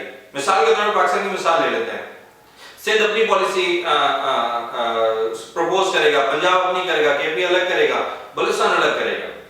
पॉलिसीज में डिफरेंट होगा, उसके टाइम लग जाएगा पॉलिसी बनाते बनाते. मीटिंग्स होंगी, डिस्कोर्स डेवलप किया जाएगा, ब्रेनस्टॉर्मिंग होगी, अल्टीमेटली उसमें टाइम लगता रहेगा. और recession by the during this time worse से वर्स होता जा रहा है, बदतर से बदतर होता जा रहा है, डिफिकल्ट होता जा रहा है टू डील विद. मिसाल के तौर पे सिंध कहेगा कि स्कूल्स में इन्वेस्टमेंट करनी चाहिए, गवर्नमेंट स्पेंडिंग करनी चाहिए रिसेशन है तो, पंजाब कहेगा शायद मेट्रो में करनी चाहिए, केपी कहेगा शायद टेररिज्म को कम करने के लिए करनी चाहिए, बलूचिस्तान कहेगा शायद हमें और सहूलियत देनी चाहिए. सो डिफरेंट ओपिनियंस होंगे डेमोक्रेसी में, वो टाइम लगता रहेगा. एंड बाय द टाइम जिसमें ऑल पार्टीज कॉन्फ्रेंस वगैरह बुलाई जाती हैं, किसी भी एक मसले के हल, किसी भी एक हल पर पहुंचने के लिए टाइम दरकार होता है, पॉलिसीज बनाई जाती हैं. अगर मिसाल के तौर पे एजुकेशन पे इन्वेस्ट करना है तो पैसे कहां से आएंगे, रोड्स बनाने तो पैसे कहां से आएंगे, डैम्स बनाने तो पैसे कहां से आएंगे, ब्रिजेस बनाने हैं तो, फ्लाईओवर्स बनाने तो पैसे कहां से आएंगे, इंडस्ट्री लगानी तो पैसे कहां से आएंगे. सो ये सारी पॉलिसी तरतीब देते हुए, पॉलिसी फॉर्मुलेट करते हुए भी टाइम लग जाता है. ड्यूरिंग दिस रिसेशन वर्स से वर्स होता जा रहा है, वो बीमारी और बढ़ती जा रही है, वो कैंसरस होती जा रही है, वो कार्सिनोजेनिक होती जा रही है, जिसके साथ डील करना बहुत मुश्किल हो जाएगा. इस वजह से रिसेशन फिस्कल पॉलिसी इतनी इफेक्टिव नहीं होती है टाइम्स. ऑपरेशन लैग, चलिए आपने रिकॉग्नाइज भी कर लिया, इसमें भी टाइम लग गया, एडमिनिस्ट्रेटिव यानी पॉलिसी भी बना ली. अब इवन अगर आपने पॉलिसी बना ली है, उसको ऑपरेशनल आउटपुट जो ऑपरेशनल लैग है, उसको ऑपरेशनलाइज होने में टाइम लग जाता है. मिसाल के तौर पे लेट्स अज्यूम, हमने अज्यूम किया कि 4 इंडस्ट्रीज लगेंगी हर सूबे में, पाकिस्तान के हर सूबे में 4 इंडस्ट्रीज लगनी चाहिए रिसेशन को फाइट करने के लिए, जिससे एम्प्लॉयमेंट जनरेट होगी, आउटपुट जनरेट होगी. अब डेफिनेटली ये 4 इंडस्ट्रीज 5 से 10 सालों में लगती हैं, और जब 5 से 10 सालों में लगेंगी, आउटपुट प्रोड्यूस करेंगी, तो फिर उसके जो असरात होंगे, जो इफेक्ट्स होंगे उस इंडस्ट्रियलाइजेशन के, वो नजर आने शुरू होंगे, जो वो रिसेशन को काउंटर करना शुरू करेंगे. सो इस तरह से आप देख सकते हैं कि उसको ऑपरेशनलाइज होने में भी टाइम लग जाता है. That is the problem of timing. So recognise करने में टाइम लगता है, एडमिनिस्ट्रेटिव लैग है और ऑपरेशनल लैग है. एक और मिसाल दे देता हूं. मिसाल के तौर पे 1000 बच्चे किसी गांव में, और 100 कोई भी टीम आती है, वो एनालाइज करती है कि अगर 10 स्कूल बना दिए जाएं, यानी 100 बच्चों के लिए एक स्कूल बना दिया जाए, तो उसका मसला खत्म हो जाएगा, यानी एजुकेशन हर एक को दी जा सकेगी. और वो जाते हैं, पॉलिसी बनाते हैं, सारे के सारी डिस्कशन होती हैं, अल्टीमेटली 5 सालों में 5 स्कूल बन जाते हैं, सॉरी 10 स्कूल बन जाते हैं. और वो समझ रहे थे कि शायद इससे मसला सॉल्व हो जाएगा, सब स्कूल चल जाएंगे. लेकिन बाय द टाइम 5 सालों में वो स्कूल बनते हैं, वो पॉपुलेशन डबल हो जाती है, बच्चे डबल हो जाते हैं. सो उस तरह से पॉलिसी इफेक्टिव नहीं रहती है, क्योंकि उस प्रॉब्लम को आइडेंटिफाई करने में, रिकॉग्नाइज करने में टाइम लगता है, पॉलिसी बनाने में टाइम लगता है, उसको ऑपरेशनलाइज करने में टाइम लग जाता है. That is why fiscal policy does not bear such fruit that it is desired to have. Political considerations. We all know, who better than us can know this. Political considerations होती हैं fiscal policy में. यानी क्योंकि सियासतदान उसे approve करते हैं fiscal policy को, एक टाइम उनके वेस्टेड इंटरेस्ट, जो उनके अपनी इंटरेस्ट होते हैं, वो डोमिनेट कर देते हैं इकोनॉमी के इंटरेस्ट को। मिसाल के तौर पे वो अगर रिसेशन अगर बूम है तो हमें पहले पढ़ा है कि गवर्नमेंट स्पेंडिंग कम होनी चाहिए, लेकिन इलेक्शन आ जाता है, अब वो गवर्नमेंट स्पेंडिंग कम नहीं कर सकते क्योंकि उन्होंने हर जगह काम होते हुए दिखाना है। अब वो टैक्सेस इंक्रीज नहीं कर सकते क्योंकि टैक्सेस इंक्रीज करने से उनका वोट बैंक लूज हो जाएगा। सो दैट इज व्हाई उनकी जो उनके अपने इंटरेस्ट है, अपना फायदा जो है वो डोमिनेट कर जाता है इकोनॉमी के रिक्वायरमेंट्स को। इस वजह से वो टाइम्स बूम में एक्सपेंशन फिस्कल पॉलिसी अप्लाई कर देते हैं और जिसमें टैक्सेस कम हो जाते हैं, गवर्नमेंट स्पेंडिंग बढ़ जाती है और इन्फ्लेशन और मजीद बदतर हो जाता है और बढ़ जाता है। सो एक तो ये, दूसरा ये था एक टाइम वो रेंट सीकिंग बिहेवियर में भी इन्वॉल्व हो जाते हैं। रेंट सीकिंग बिहेवियर क्या होता है कि एक टाइम वो अपने लोगों को नवाजना शुरू कर देते हैं। मिसाल के तौर पे इकोनॉमिक रिक्वायरमेंट्स हैं कि सबको तालीम दी जाए, लेकिन क्योंकि मेरी पार्टी है, मेरे दोस्त की सरिये की फैक्ट्री है, लोहे की फैक्ट्री है, अब मुझे पैसे तो खर्च करने हैं, तो मैं क्या करूंगा, लोहे की फैक्ट्री में इन्वेस्टमेंट कर दूंगा। उससे क्या होगा, वो आप जो इकोनॉमी के रिक्वायरमेंट्स हैं वो पूरी नहीं होगी और रिसेशन वर्स से वर्स होता जाएगा। Offsetting local state and local finance generally US की किताब है, लेकिन पाकिस्तान कॉन्टेक्स्ट में डिस्कस कर लेते हैं। लेट्स अज्यूम 18 अमेंडमेंट के बाद सिंध, पंजाब, बलूचिस्तान के भी हर कोई अपनी पॉलिसी उस तरह से बना सकता है in terms of taxation. Let's assume कि Sindh expansionary fiscal policy apply कर रहा है और federal government contractionary fiscal policy apply कर रही है, यानी सिंध 10 रुपए की एग्रीगेट डिमांड बढ़ाता है और फेडरल गवर्नमेंट 10 रुपए की एग्रीगेट डिमांड कम कर देती है। सो अगर देखा जाए पाकिस्तान में कितने की डिमांड इंक्रीज हुई, कितने की आउटपुट इंक्रीज हुई, 0, क्योंकि सिंध ने 10 रुपए की इंक्रीज की पॉजिटिव है, उन्होंने 10 रुपए की कम कर दी नेगेटिव है। सो पॉजिटिव नेगेटिव्स कैंसिल हो जाते हैं और कोई फर्क इकोनॉमी पे नहीं आता।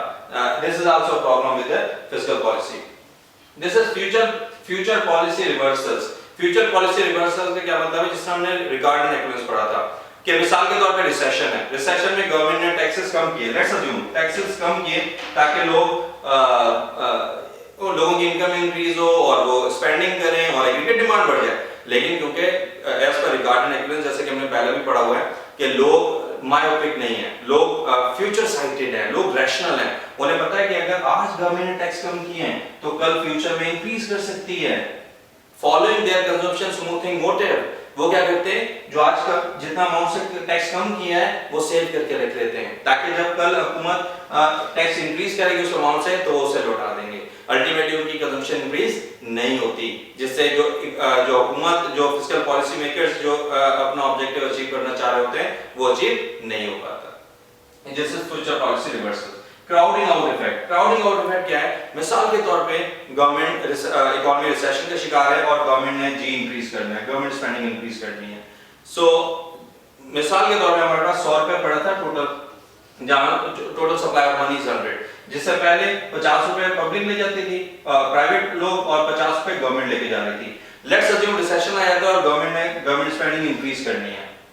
अब गवर्नमेंट स्पेंडिंग इंक्रीज करने के लिए अवेलेबल पूल तो ये 100 ही है, ये तो चेंज नहीं हुआ, मनी सप्लाई इज कांस्टेंट, लेकिन गवर्नमेंट ने 20 से गवर्नमेंट स्पेंडिंग इंक्रीज करनी है। इसका मतलब है गवर्नमेंट की जो पहले डिमांड थी 50, अब उसमें 20 ऐड हो जाएंगे, प्लस हो जाएंगे ऐड, उसकी टोटल डिमांड हो गई 70 मनी डिमांड की, और प्राइवेट भी तो कम नहीं हुई, उसकी डिमांड तो कम नहीं हुई, लेकिन इसकी गवर्नमेंट की डिमांड ज्यादा हो गई है। इसका क्या मतलब है, ओवरऑल डिमांड बढ़ गई है। पहले 100 की डिमांड थी, मनी सप्लाई 100 की थी, डिमांड भी 100 की थी। अब मनी सप्लाई तो कांस्टेंट है, लेकिन डिमांड 120 की हो गई क्योंकि गवर्नमेंट की 20 से डिमांड बढ़ गई है। सो वी नो कि अगर मनी सप्लाई कांस्टेंट हो, और मिसाल के तौर पर this is M and this is real interest rate, अगर मनी सप्लाई कांस्टेंट हो और मनी डिमांड इंक्रीज हो जाए, जो 120 हो जाती है, तो इंटरेस्ट रेट इंक्रीज हो जाता है। जब इंटरेस्ट रेट इंक्रीज हो जाता है, गवर्नमेंट बोरो कर रही है, लेट्स अज्यूम बोरो करके जी इंक्रीज कर रही है, उससे मनी डिमांड इंक्रीज हो जाती है, मनी डिमांड इंक्रीज होने से रियल इंटरेस्ट रेट इंक्रीज हो जाता है, एंड वी नो कि रियल इंटरेस्ट इंक्रीज होने से इन्वेस्टमेंट फॉल कर जाती है। जो प्राइवेट इन्वेस्टर्स है, जब बोरो कर रही होती है तो डेफिनेटली मनी डिमांड इंक्रीज हो जाती है, मनी डिमांड इंक्रीज होने से रियल इंटरेस्ट रेट इंक्रीज हो जाता है, जिससे प्राइवेट इन्वेस्टर्स कुछ क्राउड आउट हो जाते हैं, कुछ प्राइवेट इन्वेस्टमेंट कम कर देते हैं। सो गवर्नमेंट ने जो इन्वेस्टमेंट की थी कि एग्रीगेट डिमांड इतने की बढ़ेगी, मिसाल के तौर पे 500 की, लेकिन वो क्योंकि वो तो बढ़ गई, लेकिन क्योंकि प्राइवेट इन्वेस्टमेंट कम हो गई इकोनॉमी से 100 की, लेट्स अज्यूम, तो 100 की इन्वेस्टमेंट कम हुई तो एग्रीगेट डिमांड कम हो गई 100 की, यहां से 500 की एग्रीगेट डिमांड बढ़ गई और 100 की डिमांड यहां से कम हो गई, तो नेट इफेक्ट कितना आया 400, हालांकि गवर्नमेंट कितना चाहती थी 500। This is called crowding out effect. जिसको आसान लफ्जों में बता दूं, as a result of increase in borrowing from the government in order to increase government spending, वो जब बोरो करती है तो मनी डिमांड इंक्रीज हो जाती है, keeping the money supply constant, increase in money demand causes real interest rate to increase, ultimately real interest rate increase होने से इन्वेस्टमेंट फॉल कर जाती है, जिससे कुछ प्राइवेट इन्वेस्टमेंट क्राउड आउट हो जाती है, जिससे फिस्कल पॉलिसी अपनी as the chapter name suggest fiscal policy deficits and debt. Now we are turning towards deficits and debt. Deficits, we all know what the deficit is. Deficit is simply when government expenditures are greater than government revenues. जब government के अखराजात, किसी भी economy के अखराजात ज्यादा हों उसकी income से, उसके रेवेन्यू से, तो उसे हम डेफिसिट्स कहते हैं. और डेट क्या है? बहुत सारी गवर्नमेंट्स के over the period of time, किसी भी नेशन के लिए डेट क्या होता है कि जो एक्यूमुलेशन ऑफ डेफिसिट्स होती है, जिस तरह 2-4 गवर्नमेंट्स गुजर गई हैं, उन्होंने डेफिसिट्स करते रहे, अल्टीमेटली उनको डेफिसिट्स को पूरा करने के लिए, यानी 2-4 गवर्नमेंट्स के अखराजात ज्यादा थे उसकी इनकम से, तो डेफिनेटली वो डेफिसिट का शिकार थे. जब वो डेफिसिट का शिकार थे तो उन्होंने कर्जा लिया, उस क्योंकि अखराजात ज्यादा थे, इनकम कम थी, उस डिफरेंस को मीट करने के लिए उन्होंने कर्जा लिया. सो वो जो डेफिसिट्स होते हैं, एक्यूमुलेशन ऑफ डेफिसिट्स, वो रिजल्ट करते हैं डेट में, जो कि कर्जा होता है किसी भी नेशन का, डोमेस्टिक हो या इंटरनेशनल हो.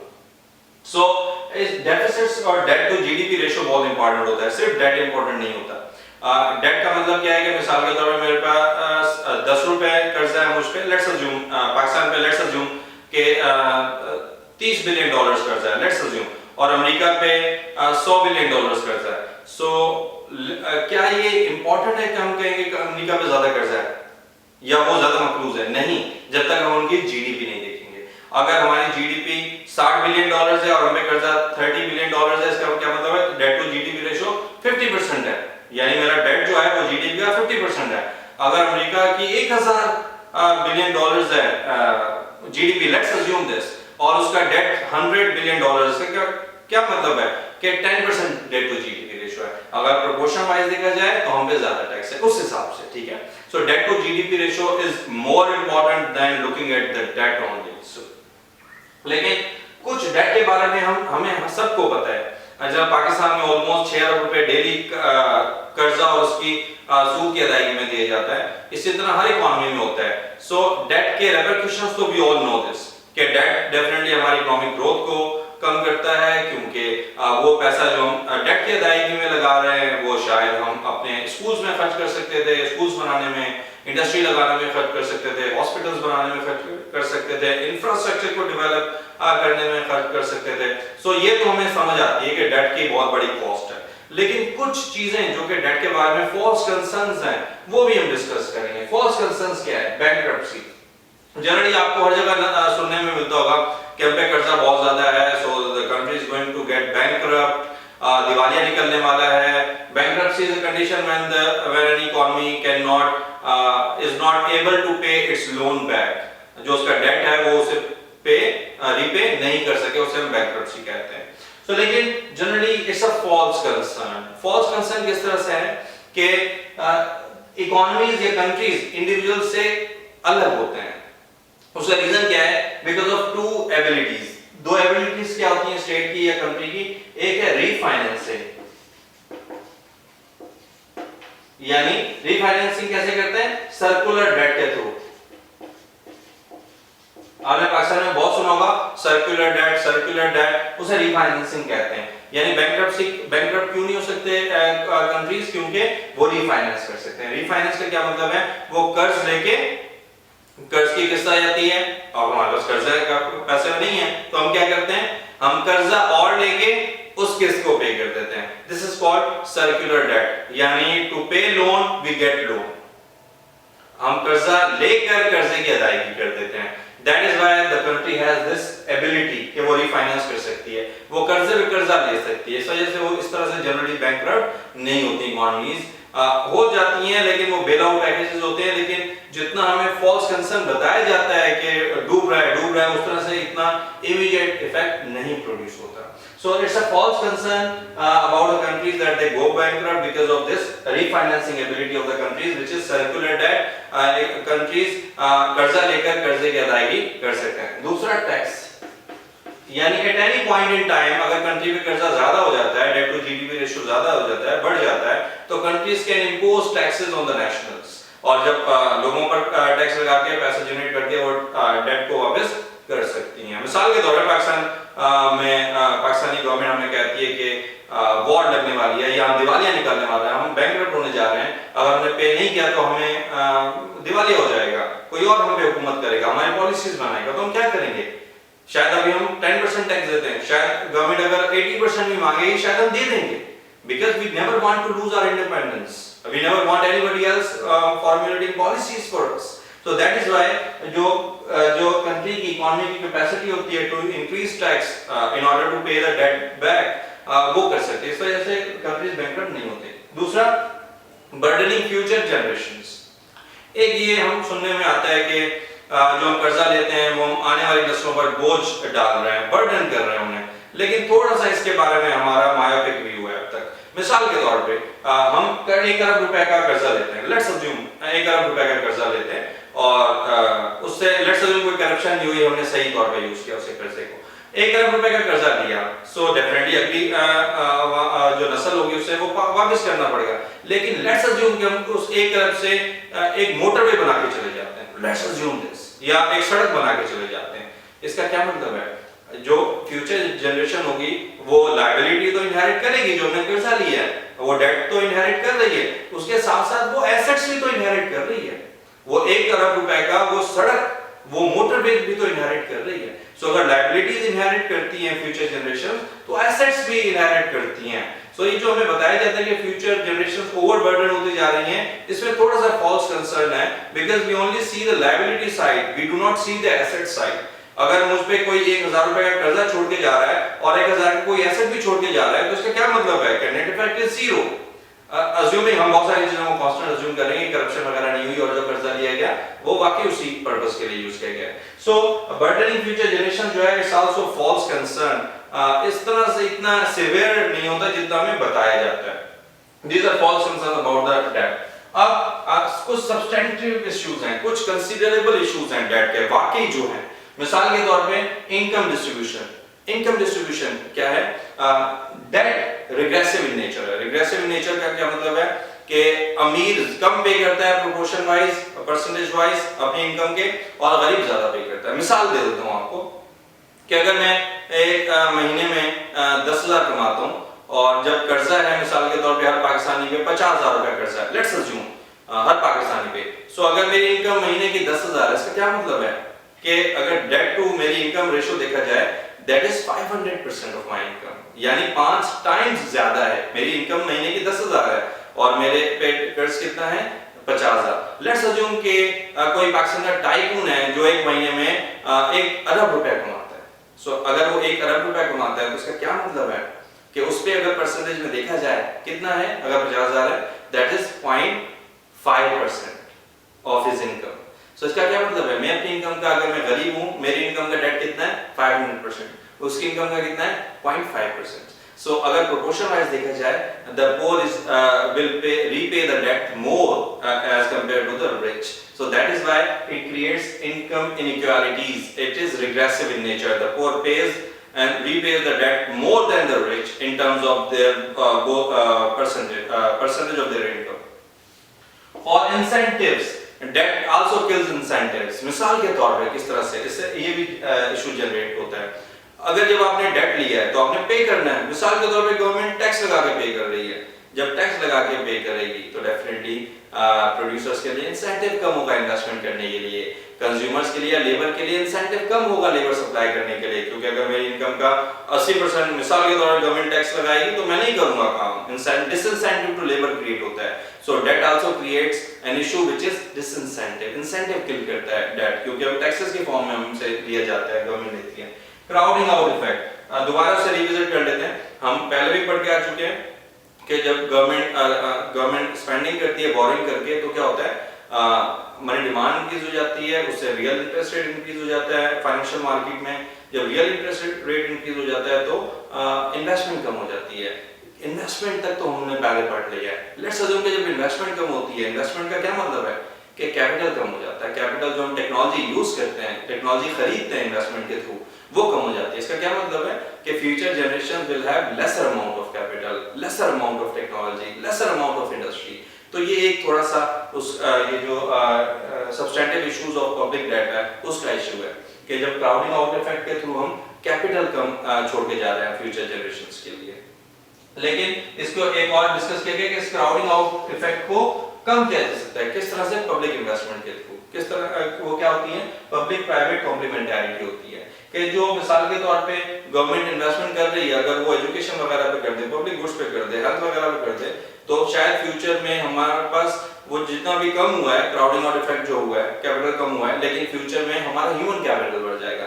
सो जो इफेक्ट आज हमें कम होता हुआ नजर आ रहा है, शायद फ्यूचर में वो ऑफसेट हो जाए या एटलीस्ट थोड़ा सा कम हो जाए। So these are the substantive issues related to public debt. We have thoroughly discussed this chapter, which is fiscal policy, deficits and debt. I hope